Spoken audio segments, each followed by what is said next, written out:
ဒါဆိုရင်တော့ဦးဇင်းတို့သာရိပုတ္တမောက္ကလနာသီလဝတ္ထုကိုဦးဇင်းအခြေခံပြီးဟောမှာဖြစ်တဲ့အတွက်ဦးဇင်းကိုဒီနေ့အလူတကာနဲ့အလူတကာမကအိမ်ပြင်ပြီးတော့ကြောက်တယ်ဦးဇင်းတဲ့တပည့်တော်ရဲ့ကွယ်လွန်သွားတဲ့မိဘနှစ်ပါးကိုလည်းကျေးဇူးဆက်တဲ့အနေနဲ့ရွာမှာရှိကြတဲ့အဖေတို့အမေတို့ကိုလည်းကျေးဇူးဆက်တဲ့အနေနဲ့ဦးဇင်းကိုလည်းတိက္ခာထက်မယ်တပည့်တော်တို့လည်းဒဇင်းပေါင်တက်မယ်ဗျာတဲ့အဲ့ဒါတိုင်ပင်ကျလို့ဆိုတော့အရှင်သာရိပုတ္တရာမထေရမြတ်ကြီးရဲ့မိဘကိုကျေးဇူးဆက်တဲ့အရာလေးလည်းဦးဇင်းတစ်ခါလေးပြောသွားမှာဖြစ်တဲ့အတွက်တဏှာရင်ကြော်ကောင်းကြော်လိမ့်မယ်နော်ဒါကြောင့်မို့လို့ဦးဇင်းတို့မြတ်ဘုံကြရာဇဂိုပြည်ဝေရုံအကြောင်းတော်မှာနေတဲ့အချိန်ပေါ့ဗျာ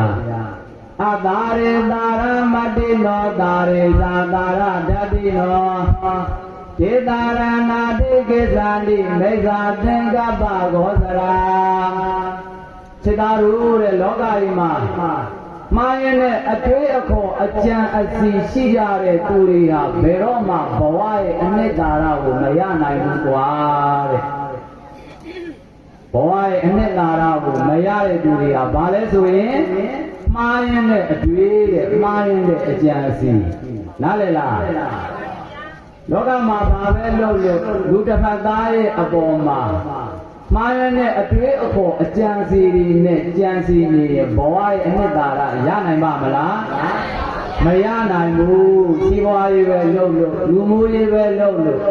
ဘာလို့ပဲလုပ်လို့လူတစ်ဖက်သားကိုအကောင်းမမြင်တော့ဘူးဖြစ်ဆိုရင်အဲ့ဒီသူရဲ့စိတ်ကညှဉ်းနှွမ်းပြီးတော့နေပြီစိတ်ဓာတ်တွေညှဉ်းနှွမ်းနေရင်ဘဝရဲ့အနှစ်သာရကိုရနိုင်မှာမလားမရနိုင်ဘူးဒါကြောင့်မို့လို့မြတ်စွာဘုရားကจิตသားတို့တဲ့မှားရင်တဲ့အတွေးအခေါ်မှားရင်တဲ့အကြံအစီရှိတဲ့သူတွေကဘယ်တော့မှဘဝအနှစ်သာရမရဘူးကွာတဲ့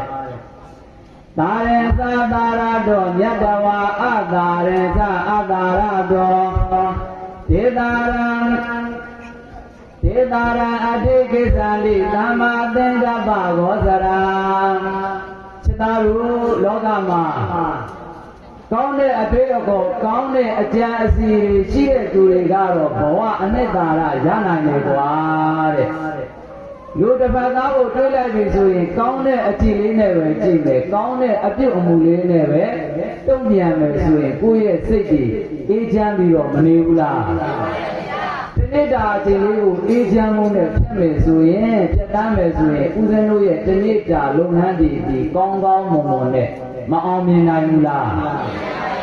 ဘဝရဲ့အနှစ်သာရကိုရဖို့နည်းလမ်းတွေအများကြီးရှိတယ်